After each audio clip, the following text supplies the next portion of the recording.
What's up, and welcome back to another episode of the Traders Brawl Podcast. I'm Adel, the host, and welcome if you are new. If you are already watching this and you've already been subscribed, thank you so much for hitting that subscribe button, and we are always here to support our audience. So today we have a new guest, Hany Sayed, who is CIO of GEMBlock. Got that right. And we'll be talking about what he's building, as well as what him as a person who I've known as a friend before even getting into the business space. We've done an event together, remember that? Yeah. And we had a nice panel discussion together in that event. Yeah. So before I get to that, we are Traders Brawl is in collaboration with Web3 TV, and this is an education platform. We're here to educate, promote, and learn from businessmen, learn from everyone in this space. So, Hany, I want to know a little bit about you and your background. Tell us a little bit about yourself. That's the hardest question. Thank you, Adel. And as you said, we have done an event together. We spoke, I remember, also in a couple of events together where we also met. So, in short, my name is Hany, with Y, H-A-N-Y. People always confuse with I. Hany Sayed, that's my full name. I am a professional CIO, Chief Information Officer. Some businesses, they treat this as a Chief Innovation Officer. That also falls under my responsibility. And in the startup ecosystem, that's also well known as a Chief Investment Officer. I'm not yet a Chief Investment Officer, but I wish I'll be there. So my background is purely tech. I'm in the tech innovation, digital transformation industry.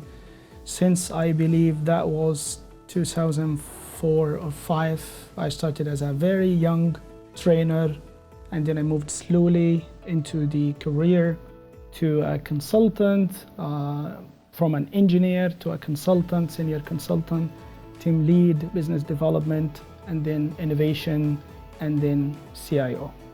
So my background is a little bit mix of being a consultant, which is, I would say, 90% of my experience of being into the ecosystem of tech innovation and digital transformation.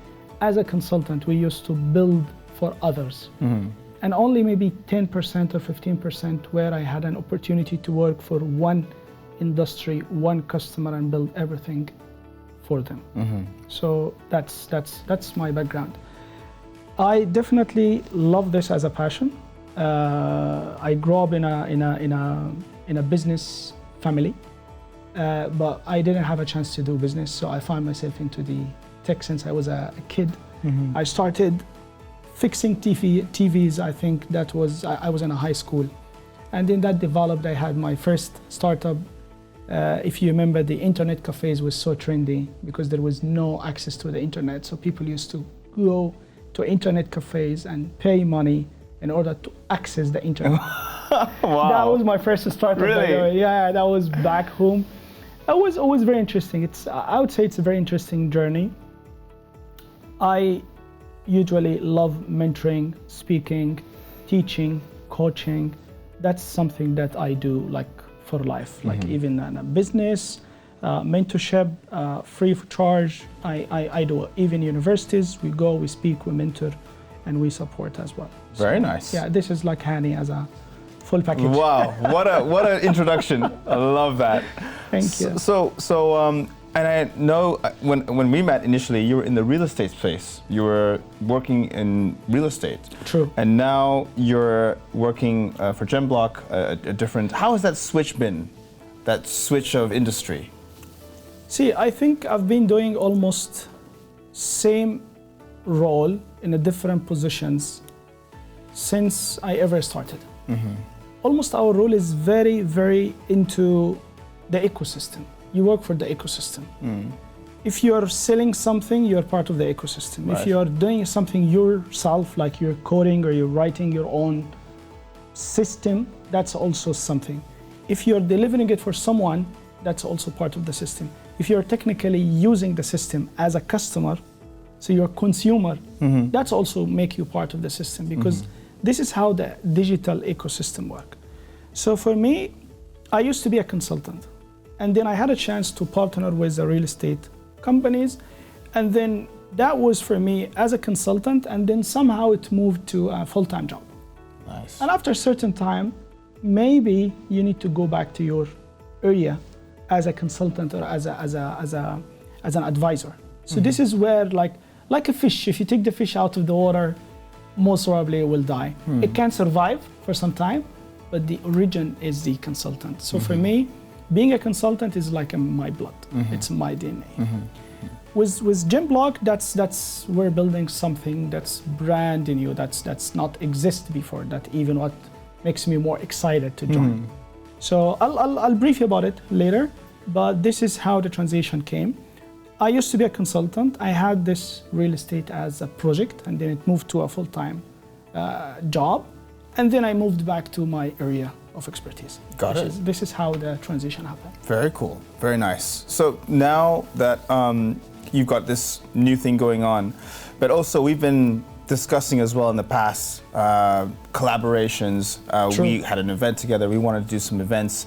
What is your, I think, is event also another one of your passions? Or Yeah. Tell us a little bit about that. Yeah, I remember that.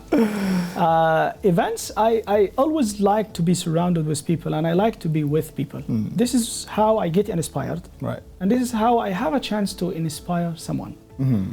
So for me, I love going to events. Like today, there's a couple of events are happening in Dubai. Like tomorrow, there's a seamless event that's happening. Yes, I'll be there. Yeah, there is CIO Summit that's for all CIOs in the region. That's also one. There was a mega event that's happening in Abu Dhabi. That was Abu Dhabi Investment Congress. I think you were out of city. I was there. That was like 12,000 people. Yeah, you told me. 900 speakers, like 600 companies. What an industry! You can meet that much of people, from a minister, and then to a founder, to a student. He's 22 years and he's doing his own startup. Wow. And he's building his own whatever. So the only opportunity that you can meet that mix of different expertise with different nations, with different languages, that opportunity only exists into conferences, events. For me, I love always to go to events, speak, share what I have. If I have something that makes sense to audience, why not? Anyway, one day I need to share everything I have. So I started because my background is trainer. And I love sharing. I love giving the knowledge to someone. I used to mentor and support my students. That was like since 2006 maybe. So I go to events, I speak, or I attend, I learn something, or I meet someone that's maybe interesting person, or I come to know that new ideas are coming. Let's say, okay, the trends now are moving towards this. Like, let's say the AI now, it's very trendy. We had the crypto, and then we had also now climate change. So I need to know what's exists outside our bottle, right? You need to think out of the box, and you need to understand what's happening around you. You might find very interesting ideas. And I met this like last week. I was in the FinTech event, and I met a very interesting startup into the electric vehicles business in Korea. They have done everything that we will do for the next 10 years. Wow. They have done it already. So it is working somewhere, and it's proven, and it is mostly making money. So why not we just import these technologies into our region, and we localize it, we support, and we grow. Otherwise, you have to, there is an innovation, there's two ways of innovation. There's, we call it a trial and error. Like you try, you fail, you know how it works, and then you try again. Or start from somewhere. If you have done a startup and you invested like 3-4 years of doing it, avoiding too many mistakes, why would I need to take 3 more years to reach to your stage? Otherwise, we can just shake hands and start from 3 years and 1 day, both of us. So this is how the ecosystem should be evolving and developing in order to get the innovations into execution and growth. Otherwise, your innovation, your ideas will be still in your head. That no one will touch, no one will understand, no one will influence, no one will execute your ideas as long as it's still in your own head. You don't know even if it's an applicable idea or not. That's why it goes to too many layers of validation, execution, prototyping, MVP, and then scale. That's Scaling. also part of the innovation part. Wow, there's a lot there. Especially when it comes to before ideation becomes reality, there's also something to do. There's also the funding that needs to come in place. Funding, right? True. You can have the best idea that sits in your head, even if you speak about it. True. But if you don't have the funding, where is it going to take you? And the pitching comes in next, and the marketing 100%. comes in after. Oh man, 100%. it's a whole whirlwind of skills. 100%. There's too many hundreds of ideas. You are also in the Web3, and you see how many coins are launching every So single many, day. So many. How many are surviving? How many are like growing, right? Exactly. So 90% fail. yeah, mostly 95 or 99% of even in our IT industry. Gartner, it's one of the largest companies on earth that do only statistics globally. Gartner says 95% of digital transformation projects are failing. Are failing technically. This is proven records. Yeah, everyone want to do transformation. Everyone want to develop, but we have processes. We have to understand. We have to think digitally. If you have, for example, this is a fantastic studio we're sitting on. Okay, if this studio is really having the hologram technology and we have the very, very advanced tech, but me and you, we don't use it. What's the point? There is no point of transformation, right? Then the technology will become a cost or expense that no one will justify. But we have to start from people, like we have to educate people. Guys, we're doing this. This is the system. You have to start, you have to develop yourself. Maybe we have to teach them. Maybe we have to give them some trainings. And then we have to build the processes. So for example, if I want to come to the studio, as you did, maybe I need to sign a form and I need to do this, I need to do that. That's called the processes. And then technology come at last. Technology only enabler, like technology can be only like a DocuSign or only a digital signature platform. That's only do what you have built as a process and what you have taught your customers and your staff. Otherwise, if you start with technology and there is no need and you end up buying fancy technology, no one is actually use it. Right. That's why most of the projects are failing. So technology projects and digital projects mostly failing because of people, process, technology. And any of these projects also in the digital world, the reason of this project will be successful is also people, process, technology. People, process, technology. You remember this PPT? Yeah, And PPT. it's Not PowerPoint, PPT. no PowerPoint. I always say no PowerPoint. Exactly. When you say PPT, it's not PowerPoint. It's people, process, technology. Right. Yeah. So it's good that you mentioned some of the trending challenges in the IT industry. What would you say as well within the IT industry, when it comes to automation, AI, people, do you find AI scary? Not in our generation. No? No. Not at all? No. AI is a fantastic innovation. Technically, AI was there like 10, 15 years there. It's already there. I don't know if everyone is aware, but some technologists, they have been using AI for ages. One of them, for example, mostly big guys like IBM, they have a AI lawyer. It's called Lawyer. Watson. Oh yeah, Watson, IBM Watson. Okay. IBM Watson, yeah. Okay? Yeah. This is purely AI, but it wasn't accessible for everyone like now. Yeah. Now everyone, you can speak Siri, you can speak Copilot, you can speak ChatGPT, you can speak to Gemini. Now everyone is accessing AI. Yeah. But AI is not scary. AI, it was invented by a human to support human. And I would say we're 100 years away from considering AI as a threat. AI is like a baby now. It needs a direction. And I'll give you examples. Let's say we're running a smart city. We live in a fantastic city, Dubai, and we got a fantastic drone, and this drone is scanning the city for maybe mapping it to 3D or something. And then the drone is scanning, and then there is a window. And this window is I would say exposing someone's privacy in his own room. The drone will scan. Does a drone will scan or will consider that this is a privacy area that I shouldn't scan it? Yes or no? That's what AI need direction. That's why AI, it's like a kid with a muscle. He doesn't know. You need a direction. You need a dad and mom. You need morals, you need ethics. Now there is ethical decision making by AI. I'll give you a very good example. Think about we have a virtual AI with us here. Think about it. Okay. We have a fantastic company, and this AI now, we started to see AI now into HRMS system, human resource system. And the AI, what happens, they take the decision based on data, which is fantastic. This is what AI is built. By the way, the AI fuel is data. Yeah. You can have fantastic AI model. Without data, zero. Yeah. Okay? Yeah. This is clear. Based on data, the AI will take the decision of fire this guy or fire this lady.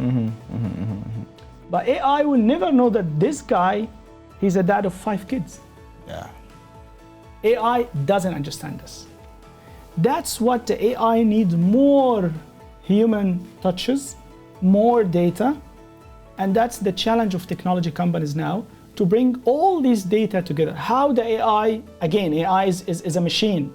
And you know what's the definition of computer, Adel? Tell me. It's a very stupid, fast machine. That's the scientific meaning of computers, by the way. AI is a fantastic algorithm. It's super smart. But the AI as an AI, it's a machine, it's a stupid. You don't feel, they don't understand. You have to tell them 0 or 1, like the Excel sheet. If you made the sales values are wrong, then the final result will be wrong, definitely, right? Because it doesn't assume. Yet. The AI, yet. Thank you. Now you can. But again, the assumption is very far away. Yeah. I hear, what Elon Musk has said is he has been an advocate, trying to say, slow down the rise of AI, slow down the advancement. Thank you. What are your thoughts on that? Because there are AIs that are creating other AIs. Yes. To create AIs. Yes, that's true. To serve purposes. And then there's also the dark side of copying my voice and copying my lip sync. That's true. And making versions of me that I never said or did. What are your thoughts on that? We had a new of everything added. Yeah. As we know, we have ChatGPT. Now, there is a dark side of everything that we do. Yeah. Everything happens on Earth. There is always a dark side. A dark side of the other side. So now, I totally agree with what you said. Elon Musk, okay, guys, slow down. Why? Because it's not yet matured enough. If you saw this video was very common when Microsoft introduced this Sora. The text to video something. If you saw the videos that was produced like a year ago comparing to videos now, massive change. You saw that there was a video, Will Smith eating the spaghetti, right? Yeah. It was horrible. You saw how this developed now. Yeah. Okay. So if you see the AI in the early beginning now, when the AI start, for example, copying your voice or doing this, that's only start. There's a lot of huge mistakes. So I totally agree. We have to slow down to find the right use case, what exactly we need to build. Because there is a term that is called focus in the focus. In tech, if you go there, you find AI, let's say, and then you find there is something called LLM, large language model. If you go to LLM and then you find you need to spend half of your life to understand what is happening there. Then you need to be a mathematical guy. And then you need to write some codes. And okay, but these codes, do I need to write it from scratch? No, technically you can get it from somewhere like GitHub or GitLab. There are websites that has hundreds of millions of lines of codes. Then I need to learn these guys. Okay, once you go there, who wrote those codes? This developer, he's running an open source community in Switzerland. Okay, let's go there or let's follow him. Then you find yourself taking 100 ways to reach to what you need. So what we need is just to step back, what exactly I need to build. I need to build the LLM to speak Arabic, like Abu Dhabi government did now. Abu Dhabi had an amazing initiative with Microsoft. There is ChatGPT, we're gonna build an Arabic version. Invested $1.8 billion with Microsoft to adapt, localize the ChatGPT and the AI into our own countries, our own language. That's strategically in 2-3 years, this model will beat every other model in the region because it's massive data, massive data.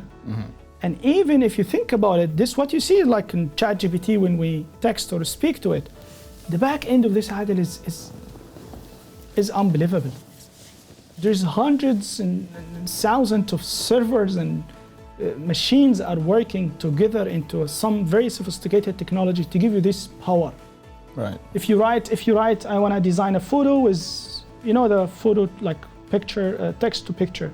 If you write this and this image is being processed within 30 seconds or 1 minute, you can't imagine how hard is this to deliver in the back end.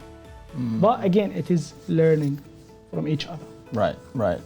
And with the dark side, as you mentioned, what do you think we should be doing about this dark side of things? It's great to have the bright side. We see all the use cases. Everyone loves it. Everyone loves it, but what about the dark side? How do we deal with this, and how do we deal? Because it's an ongoing challenge, right? Music is being copyrighted by AI. Artists have never produced such music, and some music by AI is absolute masterpieces. Yes. Absolute, Yes. Wow, I love this voice combined Yes. with this, and it's like a remix. Yes. And there's going to be the same for movies. That's true. The actors' faces being True. in there without even them wanting to True. or consenting. Without moving. What would you say to that? How do you navigate this? It's very, very challenging, I would say. It's very challenging. I have posted this in one of the AI communities in one of our last AI event. And if you remember, back in the days, there was an international license of using computer. It's called ICDL. That was a bit old. And I think we need large companies to start regulating this into an ecosystem. That has to be sponsored, by the way, by big guys. No more. So maybe a big authority, some global whatever, or a government, take the initiative, want to regulate this. Regulate means put this into a framework that's protecting you as an individual and protecting you as a business owner also, because someone can copy your voice and copy your video and speak to your finance guy and take money, which has happened. Or someone can fake your Zoom call and attend meetings. Or someone can fake your, as you said, music, artist, everything. So we need a sort of regulation. For us as a consumer, we're not a provider yet for AI. We don't build AI models. We only consume mostly. Yeah. Very few people now are building. As a consumer, we only need to use the models and the AI platforms that's well trusted, and they have published their security layers. Big guys, Google, Microsoft, Amazon, IBM, they say we protect your data and this is how we protect it, and it's public. So for everyone who understands this, they can go and validate this.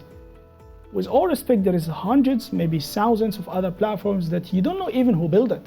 How do you secure it? How do you protect my data? When I upload my document to summarize it, how would I know that he didn't copy my document in his own database and maybe he's selling to my competitor, which is some of them are doing now. Like when you go and sign up for a platform and they ask you for a phone number, if someone is technical and investigated a little bit deeper into the website, they can know how this data is being processed. Immediately you'll find that these guys are taking this data and selling it to very well-known other platforms that buying data. So, am I being sold? Yeah, exactly. And where's my money?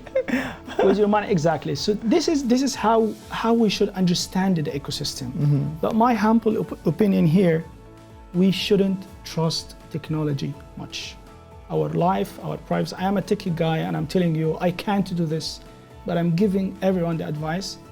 We shouldn't trust technology a lot, because what goes in the wire, it can be accessible.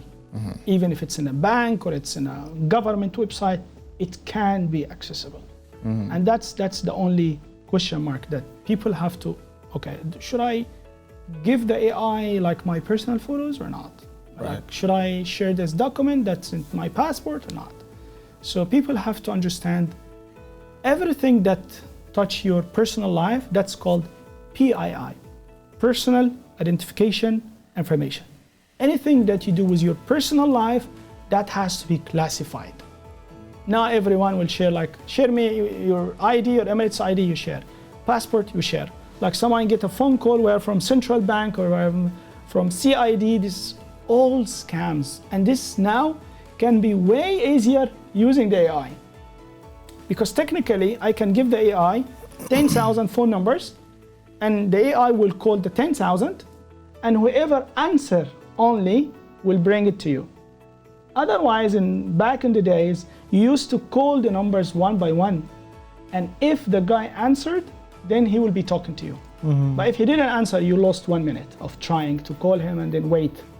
But now the AI, thanks to technology, you understand how it works. Call these 10,000 numbers, whoever answer, bring him. Wow. Then you have maybe out of the 10,000, you have 100 guy answers. Okay.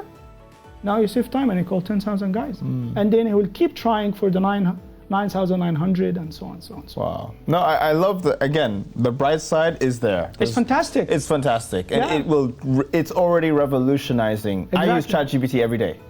Every day, can you believe? Yeah, I think everyone do. Yeah. Okay, so we've talked challenges in IT, we've talked good side, dark side. Let's talk about our children now. Okay, so when I say children, I mean the next generation, not us, the next generation.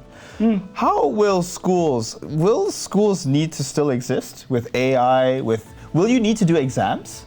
Will you need, when you have Google, when you have chips in your brain? Yeah, that's... What are our kids doing exams for? What's your opinion on this? You're the IT guy.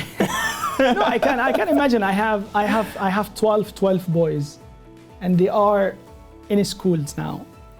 And the reason why even I think about it, that what we need to teach them, I feel sorry for them. Because in our days and now, at least, yes, there's a lot, but at least we have a direction. But for them, maybe in 5-10 years from now, even when they will be in like in a professional career or something, I feel sorry because there's too much of information. There's too many of directions. So even if someone now, let's say, wanna take Web3, okay, do I need to be like a blockchain programmer or an architect or a network builder, or I can just be a functional consultant, or I can be a trader, or I can be a web, or I can be a design, because everything is different. Then that's one. If they want to be in the IT industry, okay, they want to be in cybersecurity, infrastructure, application, modernization, data science, data visualization, data analysis, or maybe ICT, information communication technology, all phones, or maybe passive, or you call it low current network, which is all the CCTV and TVs and all this. So how these guys can take a decision? That's what I feel sorry for them. But I think and I believe and I hope that schools has to be there, even if we have an advanced AI models and we have fantastic learning management system, LMS. I think the reason why kids has to go to schools, because they need to be in the community. They need to go out of the building, go out of the house, go and talk to their colleagues and their peers.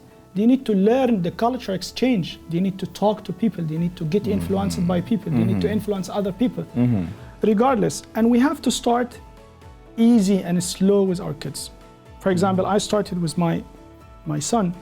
I taught him, okay, there's one course, finish it, and I will help you to teach this course, and you will make money. He likes the idea of making money. He doesn't care what he's learning, but he doesn't understand. That's completely fine. So he starts now with keyboard typing. There is a technique of typing in the keyboard. You understand? There's people write Like this. that one, and there's people write that one. Yeah. And it's only like this. If you learn it, it's here. It's in your there. mind. It's there. You don't Yeah. need to look. You just need to be like this. That's it. So I'm teaching him this. Maybe he's learning this to make some money. That's absolutely fine. But he's learning, and once he learned this, we'll give him the second. Maybe he can start very, very, very basic game programming. Like you can just build like a small toy with a candy, and there is 3 steps that the toy has to walk 3 steps and then eat the candy. That will help him to have a design thinking, to think, Awesome. because there is a 3 steps. Yeah. So he can program the game, for example, walk, walk, walk, eat the candy. Or he can say, walk equal 3. Understood. Yeah, you got the idea. I got the idea. It's systems thinking. I know. Exactly. So he need to think in a way that help him to understand systems, to understand the machine. That's how he will become, or she will become, an innovator, and that will help him even to understand if the system work. He understand if the system is broken. He also understands. Yeah. No, I see your point about school. What I like to say is that schools lay the foundation, right? You're right about cultural exchange, deadlines of meeting your homework. It's a very basic deadline, but Yes. that deadline, Yes. if you don't meet your deadlines in the workspace, you don't eat. That's In the adult world, you don't eat. Now, with that said, I'm wondering now, will there even need to be, like the next question, the extension of this is, will there even need to be like musicians anymore? You know, these kind of things now, that used to be the thing, speaking, vocals, all this like music instruments, creative side of things, is that all being like now being replaced? Unfortunately, I see yes. Yeah? I'll tell you why. I'll be very honest with you and very open. If you see Apple new ad I saw that. for iPad. iPad, just the iPad. Did you get the concept? Exactly. Squeeze everything, smash it, iPad. That's added. That's a whole industry. Yeah. There is, of course, this is not gonna happen like now, but the message behind the ad, that we are replacing part of the world. And I'll tell you a very simple example. Where is the Fuji cameras? Smart cameras now are eating it. Where is like our this for music, the old one, I forgot the name. MP3. Yeah, like the MP3. MP3. Or yeah. So that's everything now is packed into a phone. iPod as well. iPod, iPod, exactly. iPod. Where is now like I used to have a big paper scanner. Where it is now, it's CamScan. CamScan, yeah, I Right? used that. So there is part of the world will be completely taken out of the competition and replaced by very tiny small devices, or it will be added as a feature into a mobile app or something. An Apple ad is a perfect example. There's a lot of people are against it, by the way, Yeah. even musicians and artists. They're against the concept if you're smashing us in the ad. It was very, very aggressive. by the Very way. aggressive ad. Right? Very. Exactly. And now only iPad. Oh, that's not happening now. Yeah, but that's the vision, by the way, just a red flag. Yeah. So unfortunately, I would say yes, but we have to co-op. Then, okay, let's learn AI, let's teach AI, let's sell AI, let's build our companies using AI. Let's do everything we do using AI. I know startups now that we are working on a very large language models that's being developed specifically for one industry, like for healthcare, for investment. Even in the investment world, by the way, investment world now, people are moving towards a real world assets. Yeah. People are, RWA. yeah, people are okay with investment in digital assets, but now they are more safe with the real world assets. With this all said, do you also foresee that we're entering a realm, a dimension where companies can be less than 20 people, but be multi-billion dollar because of AI? Like maybe 10 max, but they're multi-billion valuation. Like normally you would think, oh, 50,000 employees, global. We have employees here, employees there. But we're now like, oh, we're only 10 people. Can I show you something in public? Please don't scare me. Please, what are you going to show us? No. You know this. This is a new asset class, we call it. This is a gemstone. This is not a physical gemstone. This is going to be like $100,000 if it's real. This is only glass. This is only a sample. Mm-hmm. So this is a new concept of investing. This company, in less than, I would say, 4 years, 2 years of planning in Germany, 2 years of complete, deep planning, okay? Now this company, close to $500 million valuation. And as you said, it's less than 20 people. Wow. In whole Middle East and Africa region, it's only me. Wow. So new things, new innovations, always value. Always value. So if we have an invention of how we physically bring the physical gemstone and melt it together and digitally melt it and fusion it and then put it into a system that can be tradable in banks, that sounds complicated, and there is an innovation. I'll give you a very, very simple example. Mostly today, you know what's the price of gold? Haven't checked, no. You haven't checked, but it's easy to know because there is a marketplace, right? There is a market, mostly diamond, oil, right? All the commodities. But do you ever thought what will be the gemstone price today? It's like 10 to 100 times more than gold. Okay. People love real estate. Why? Because it's tangible. Yes. It's RWA. Yes. Why people love gold? You can buy gold and you can go to the bank, put it in the safe, and then insure it, or maybe take a loan against it. But you can't take this as a gemstones yet. This is what we're working on. Because the gemstones on Earth, it's very rare. And it's not part of into a financial systems. You actually can't trade it with banks. I can buy this and I can sell it to you as an individual to individual, but there is no market where I can go. I say, you know, this gemstone costs like 100,000, and now the prices are over years are always growing. Why? Because it's always less gemstones. I see. It's not like gold. Gold you can buy it from Japan and sell it in Dubai. That's gold, because end of the day, it's a raw gold.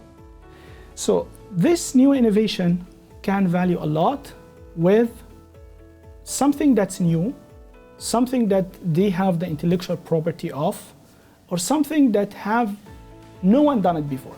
So this could be, are you saying this is a new asset class? That's a completely new asset class. You exactly described the business model, because you are in the also financial system because of the crypto. So you understand what does it mean asset class.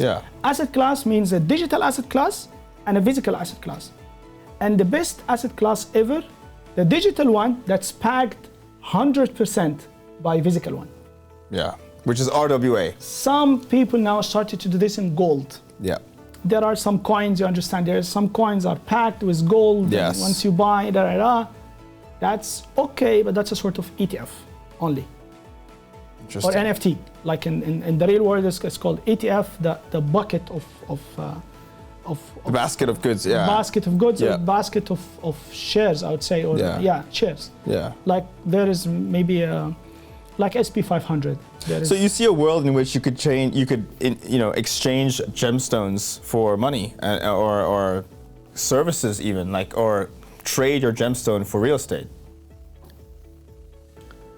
This is what we're exactly building. I know, it's a big question. Thanks for the vision, So hopefully within maybe a year or two, we are localizing the business now in the Middle East, and we started the expansion.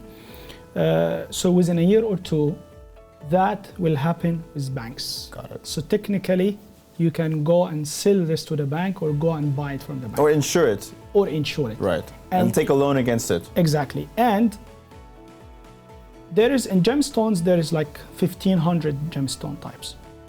The only acceptable ones as an investment are very I would say less than 10% or 5%.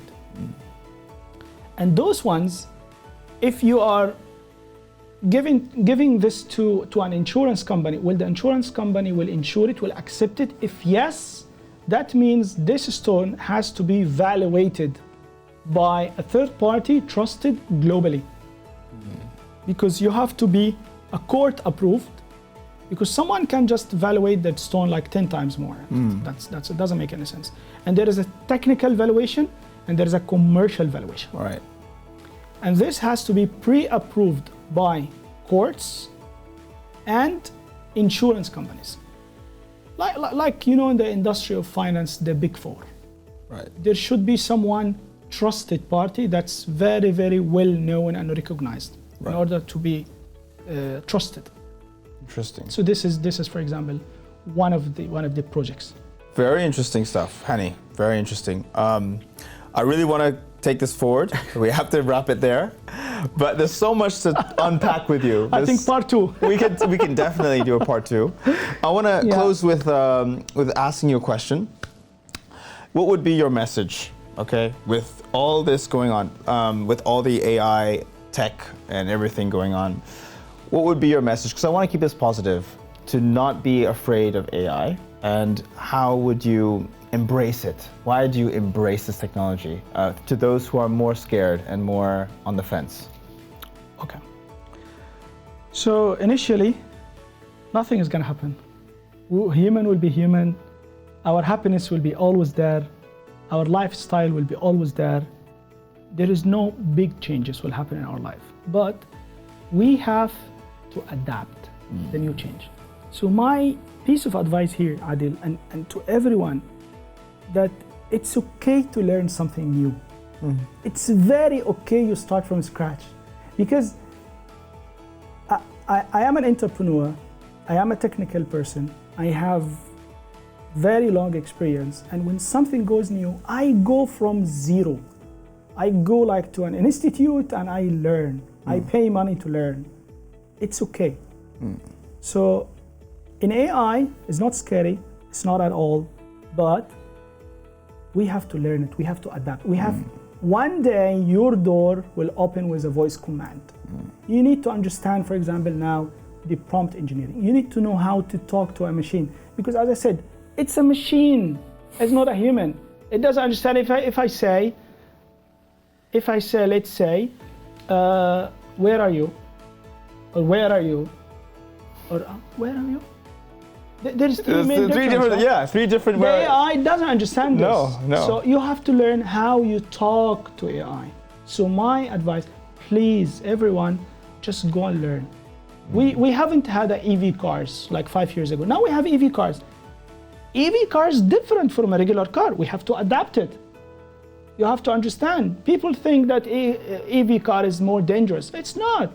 It is somehow dangerous, but also the other cars are dangerous. It's the same, right? But we have to learn it. We have to understand how we adapt, how we co-op with this. But this is being invented to help us in our life and to keep a nice big smile in our face, so we take care of other things. So AI will help us to do this, so I will save some time. I will go and plant more trees. I will go and spend more time with my family. I will go and learn something. I will go and read more books. So this is how I see it. Hany, thank you so much for your time. Thank you, Adel. Lots of wisdom. It was amazing. I feel so senior now. Yeah, a little bit of wisdom, but thank you so much for the opportunity, for the amazing studio, amazing setup, amazing questions, and amazing audience. My pleasure. I hope we do an event sometime, and I hope we collaborate, take this next level. Very soon. Stay tuned. Thank you so much for watching. Hope you found this insightful. We will leave all the links in the description to Hany's LinkedIn. Do check his website, his profile out, and we will also be letting you know if we are having any events coming on. So I will leave a link to our Telegram community where we always inform all our events, activities, podcasts, all things in this space coming up. So all announcements will be there. But for now, thank you again for watching. Hope you found this insightful, and I'll see you next time. Cheers.